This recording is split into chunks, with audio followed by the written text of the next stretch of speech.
Today we are on Netlab NDG and we are on Cyber1 Lab 4, which talks about the social engineering attacks, which is when someone tricks you into giving them your personal information or doing something you shouldn't do online by manipulating your trust or emotions. So first you want to direct yourself to the Ubuntu icon right here and you click on it. Then it will pop up with an admin user. You click on that. The password, if you go into contents and there will be a PDF which you can follow. So directing back, you put in password. So you log in.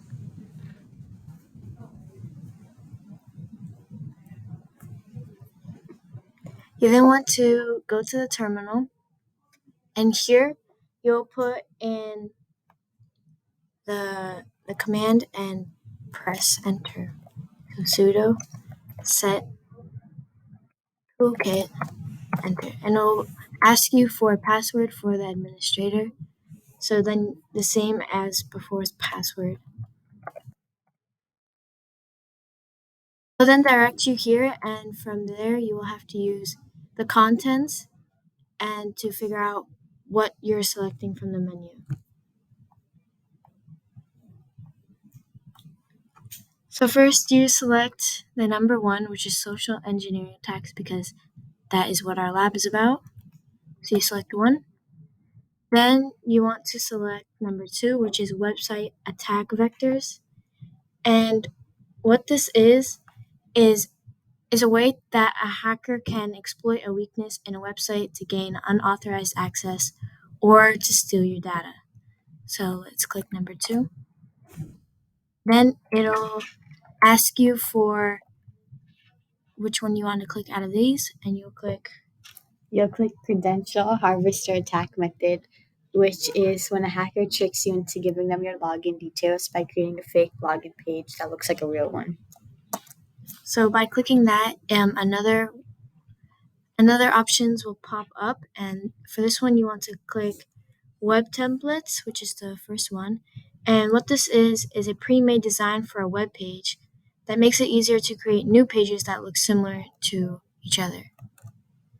So when you're here, it'll ask you for an IP, and the IP that you'll put in is 127.0.0.1, and you'll select Google.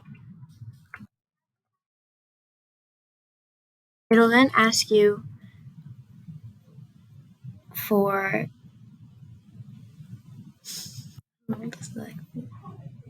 okay.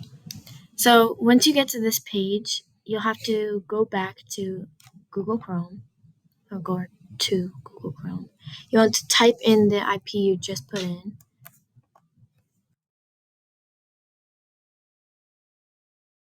And a link will appear as if it's an actual web page. So you want to click on this, and it'll pop up with a sign-in page as you're familiar with. And you can type in anything.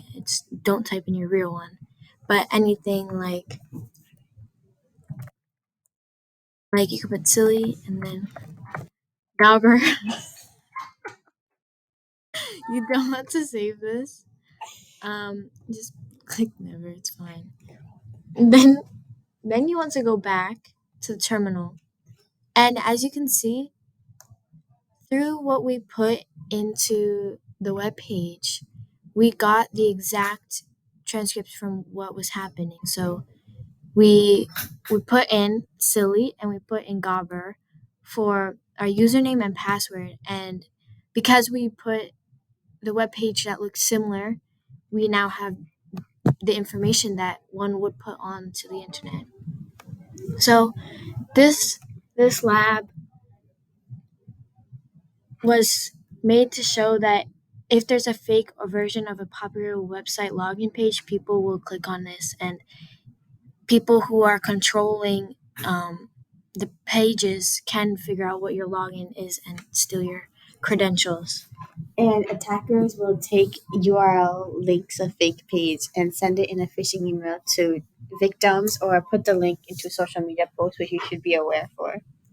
And when the victim clicks the link to log into the website, they'll not realize that this is not a real login page and they'll end up logging in.